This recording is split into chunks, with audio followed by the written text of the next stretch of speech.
Nana, this is for you because you've always been there for me.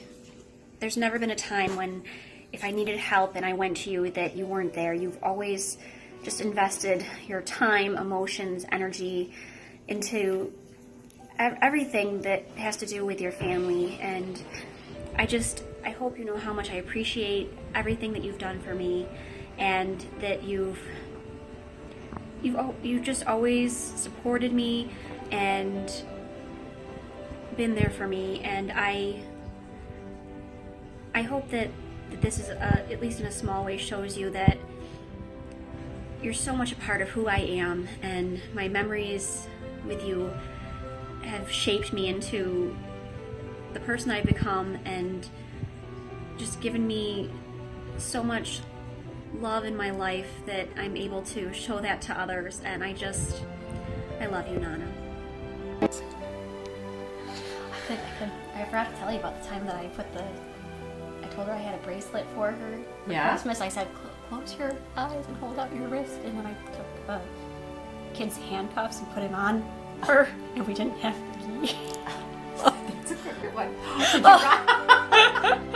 Yeah, we didn't have the key, and she thought I was giving her a bracelet, and I didn't realize there was no key.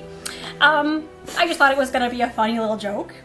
And she opens her eyes and she's got handcuffs on her at a Christmas party. And it was my cousin Tony's handcuffs, and they were like, we don't have keys for those. So of course I'm like, oh no, I didn't know. I was probably 8 or 9, probably about Daya's age. Yeah, like I said, I thought it would be a funny little joke that, I thought it was a bracelet, and but nope, she was stuck with handcuffs until we could pry them off of her. So, another delightful story of me when I was little with you, Nana. I remember we were going to Disney and we were driving the whole way, and I remember we left at night and it was late, and I was like, oh, that way the kids will sleep on the way to Disney, and everybody's like, oh, she'll fall asleep after a little time, just give it a little time, no worries. And I remember I stayed up the whole way there. Didn't sleep once, I don't think even a cat nap, and everybody was exhausted because I just kept talking and pointing things out and asking for things, and I just wouldn't leave anybody alone. Everybody was trying to sleep in the car, and I was just wired. And I kept you awake the whole way to Disney, Nana, so you're welcome for that. One of my best set of memories from growing up, Nana, was when we went to Disney, and I remember it was so special. We stayed at the Contemporary Resort. And that's still my favorite resort because of all the memories that we had made there. I remember at night we would go and we would sit on the balcony and look out at the water, and they had the electric lights and music and playing, and it was beautiful. And and I remember on our trip we stopped at the beach, and I remember when we were at the beach and we a few things from the beach. It was quite the interesting vacation. I remember the ice cream truck went by and I wanted some ice cream, but we didn't catch it on time. But of course, Nana, you always had to make sure that we got what we wanted and needed at that moment. And we chased that ice cream truck from here to Kingdom Come. We just kept going. I mean, it was probably a mile or two down the beach. We were chasing this truck. Finally, we got to stop and we got ice cream. Oh my gosh. But I also remember the other thing that we did. We sat and we dug through the sand and we collected all these they looked like little shells, and we collected them all and we put them in a bag to bring home, and we were just going to bring them home, and we didn't know what we were going to do with them, but it was fun. We collected them. And I remember driving home and everybody's going, what's that smell? Ugh. Come to find out, those little shells had little living things in them that had all perished on the trip home and stunk to high heaven for the rest of the trip. Nana, you have a saying for everything, and a lot of them are, sayings that people don't say anymore. So I still come out with them all the time and get laughed at by a lot of people that don't know what I'm trying to say. But, a couple things, I know there was the one that you've always said that your grandma used to say to you was, everybody's queer but me and thee, and sometimes even thee. And I've said that a couple times, and of course it doesn't translate well in today's society necessarily, but, if I switch that over to the wording over a little bit. It does translate a bit. That's not the only, I always catch myself using them because it's just part of who I am, because you made me who I am. You know, and I remember when I was little, a couple times you would say, you better not be talking to me. You better be talking to the wall. And I'd be like, why would I be talking to the wall? Till I finally figured out that you were just saying, Nicole, you're being rude. You better tell me that you're talking to me. And I remember the one time I backtalked and said, yeah, Nana, I'm really talking to the wall. And you were like, oh, now you've done it. And that was, didn't say that one again. Let's just say that. That was it for that.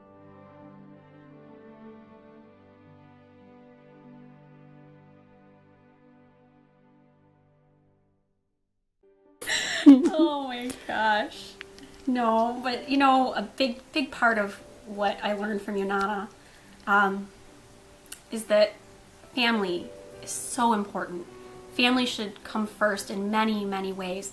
You know, growing up, we tend to flip from one thing to another, and different things take importance in our life at different moments, but through it all, you always would tell me, your family is important. You have to honor your family. You have to be there for your family. Your family's always going to be there. Friends come and go, but your family is always going to be a part of you and always be there for you. And that's something that I've taken with me everywhere I go, and it's become more and more poignant and true in my life through everything.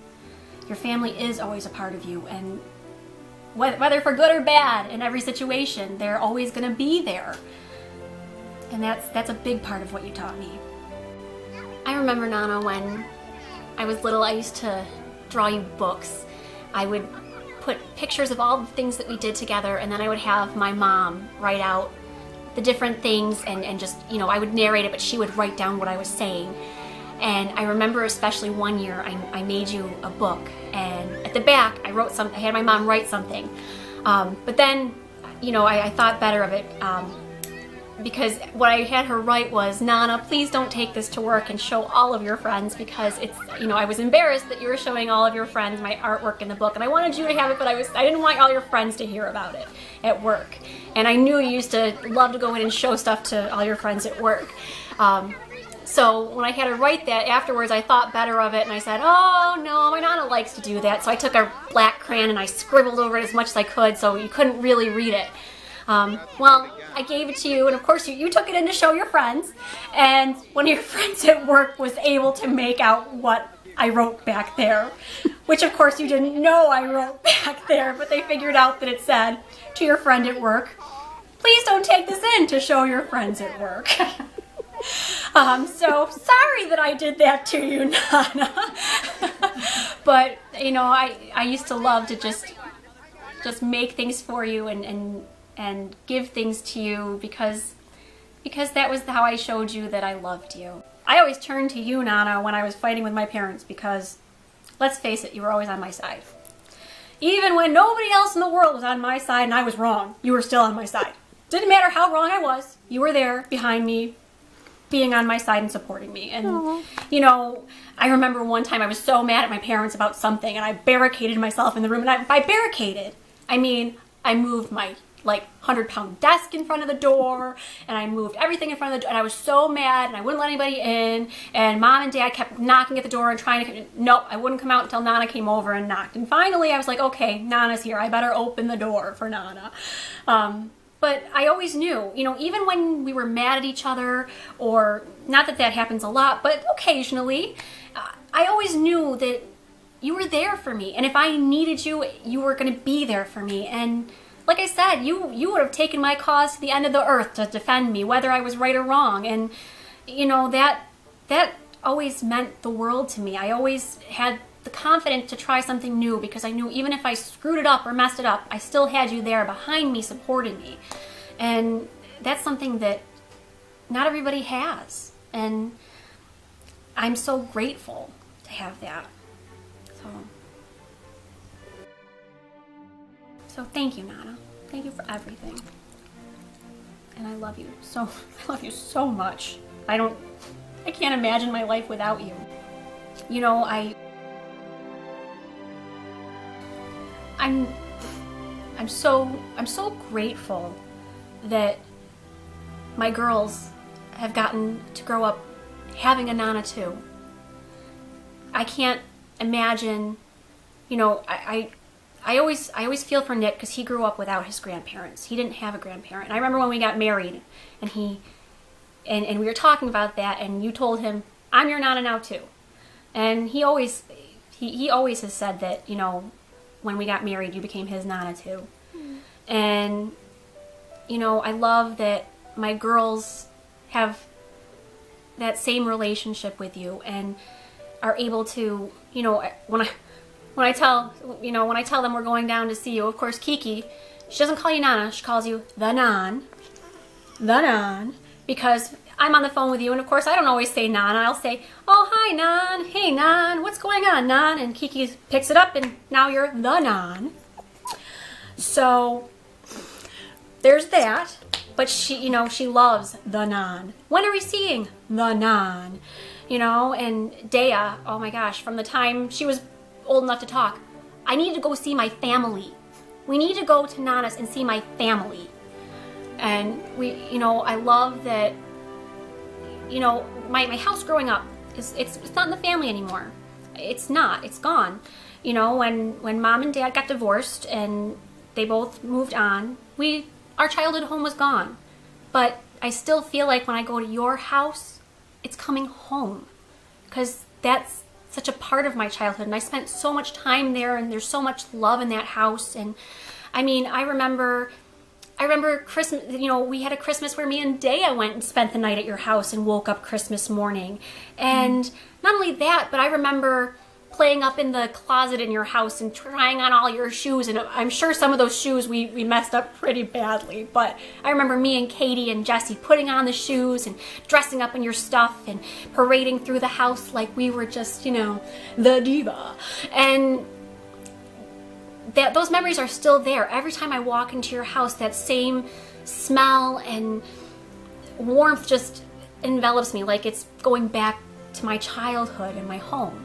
And thank you for giving that to us. And, you know, I remember crying so many times into your shoulder, Nan.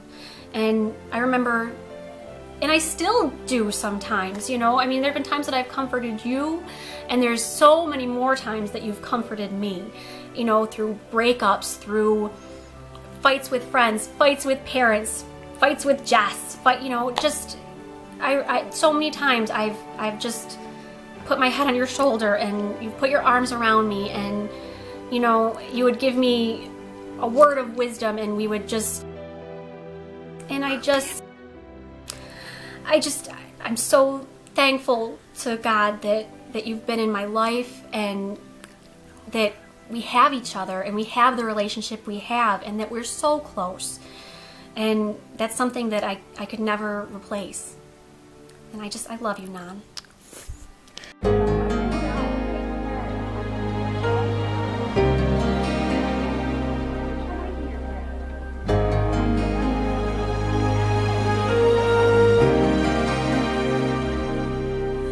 When I think back on these times and the dreams we left behind, I'll be glad, 'cause I was blessed to get to have you in my life. When I look back on these days, I'll look and see your face. You were right there for me.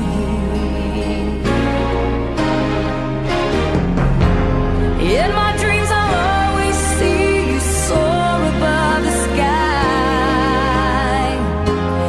In my heart there'll always be a place for you for all my life.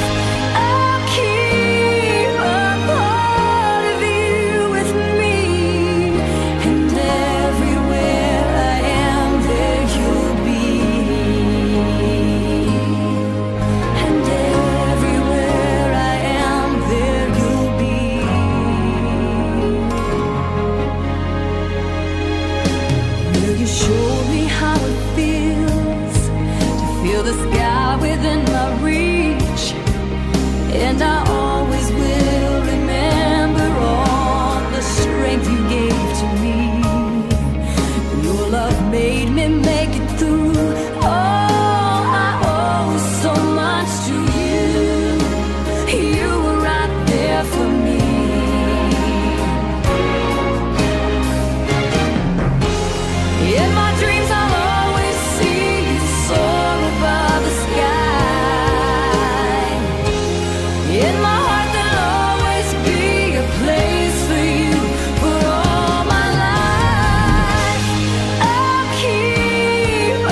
Nana, as this winds down, I just wanted to let you know that I appreciate so much everything that you've done for me, all the times you've been there for me, every hug, every kiss, every phone call, every moment that you've put in to my life. None of it has been in vain, and none of it has been forgotten, and it's meant so much to me, and I just am so grateful that you're my Nana and that we're as close as we are, and I just appreciate everything so much, and I wouldn't be half the person I am today without you, and I just love you, and that's it. I love you, Nana. Merry Christmas.